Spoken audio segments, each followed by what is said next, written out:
여러분 안녕하세요. 이번 시간에는 아치라인 2020에서 새로 추가된 랜덤 타일링 기능에 대해서 알아보도록 하겠습니다. 자, 미리 작업이 된 파일을 열어놓은 상태고요. 자, 3D 화면을 확대해서 한번 살펴보겠습니다. 미리 잡아놓은 카메라 씬이 있기 때문에 그 씬으로 이동을 하겠습니다.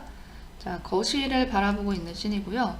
이 거실 바닥에 이렇게 재질이 입혀져 있는 상태입니다. 자, 이 재질 면에서 오른쪽 마우스 버튼 누르면 타일링 하고 나오는데요.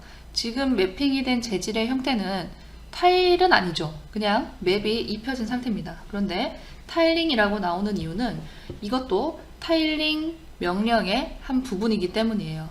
말하자면 타일이 배치되기 전에 배경 면적을 면으로 삽입을 한 상태라고 볼 수가 있습니다.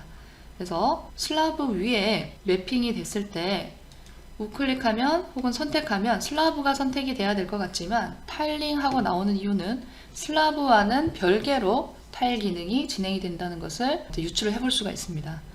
타일링하고 나오는 부분을 넘겨보면 이제 슬라브가 선택이 되는 것을 볼 수가 있습니다. 자, 이렇게 매핑하는 방식을 한번 살펴보겠습니다. 자, 우클릭하게 되면은 타일링하고 나오고 배경 면적이라고 말씀드렸죠. 그래서 배경 면적 삭제를 하게 되면은 요 면에 매핑이 된 마루 재질은 삭제가 됩니다. 자, 되돌리기 한번 해보고요. 자, 이 재질을 일단 한번 먼저 찾아 놓겠습니다. 재질 찾기. 자, 요 재질을 사용을 했는데 배경 면적 삭제를 한 후에 이 재질을 드래그 앤 드롭으로 슬래브 면 위에 끌어다 놓으면 자, 요런 명령이 뜨는데 그림으로 타일링으로 이 두 가지 차이는 타일은 실제로 반복되는 그 타일을 배치를 하는 것이고 그림으로 하게 되면은 타일링이 배치될 배경 영역을 지정하는 거라고 볼 수가 있습니다. 그림으로 면에 클릭하면은 이런 식으로 매핑이 진행이 되는 거죠. 그렇기 때문에 이 타일링의 배경 영역으로 이렇게 매핑을 하는 방식, 이 방식은 원본 슬래브 재질에 영향을 주진 않습니다. 슬래브 속성에 들어가 보면 원본이 가지고 있던 재질에 영향을 주는 건 아니죠. 이런 방식으로 뭐 벽에도 웹을 입히기도 하는데 이런 면은 타일링의 한 부분이기 때문에 따로 삭제를 하거나 이 영역 위에 타일을 다시 한번 배치를 할 수 있다는 부분을 참고를 하시기 바랍니다. 요 배경 영역만큼 이 배경 영역이 얼만큼 걸려 있는지 한번 2D에서 살펴볼까요? 타일링이 된 부분에 오른쪽 마우스 버튼 누르면 레이아웃 위 타일링 하고 나옵니다. 눌러볼까요? 그러면은 내가 작업하던 창이 3D여도 2D 창이 활성돼서 나타납니다. 그리고 요 배경 영역이 매핑이 되어 있는 그 영역이 이렇게 레이아웃으로 나타나는데요. 같은 곳에 찍는 게 가장 좋습니다. 그런데 형태가 복잡하거나 기준점 찍기가 좀 힘든 경우에는 그냥 우클릭 하시면 됩니다.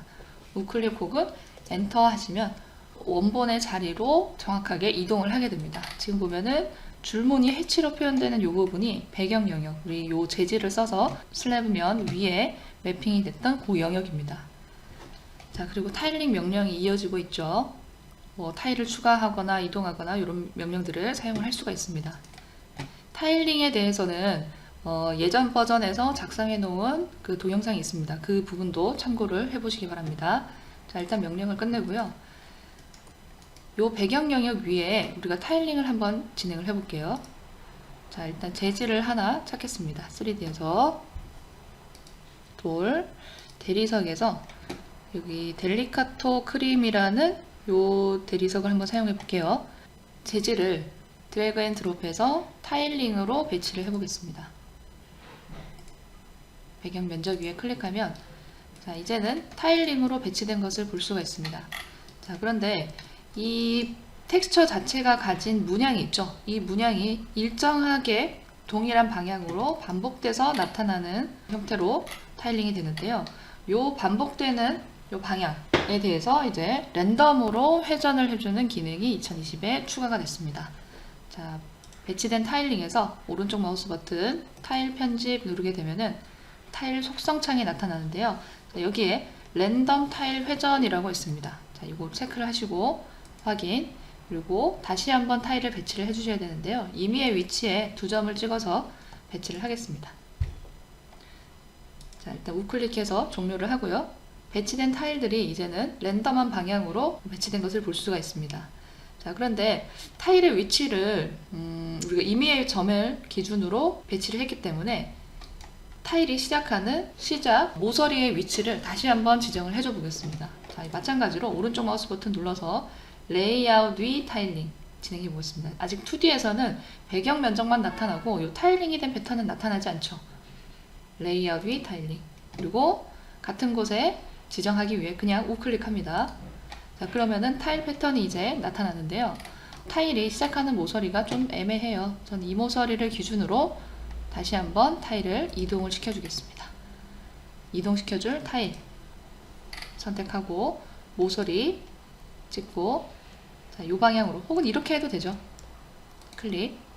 자, 그러면은 내가 지정한 모서리로부터 타일 패턴이 시작되도록 편집이 되었습니다. 이렇게 모서리 위치를 지정을 해주는 이유는 배치된 타일에 의해서 물량 산출이 나타나기 때문에 시작하는 모서리를 이런 식으로 타일 이동 기능을 이용해서 편집을 해줬습니다. 자, 랜덤 타일링 기능에 대해서 알아봤습니다. 감사합니다.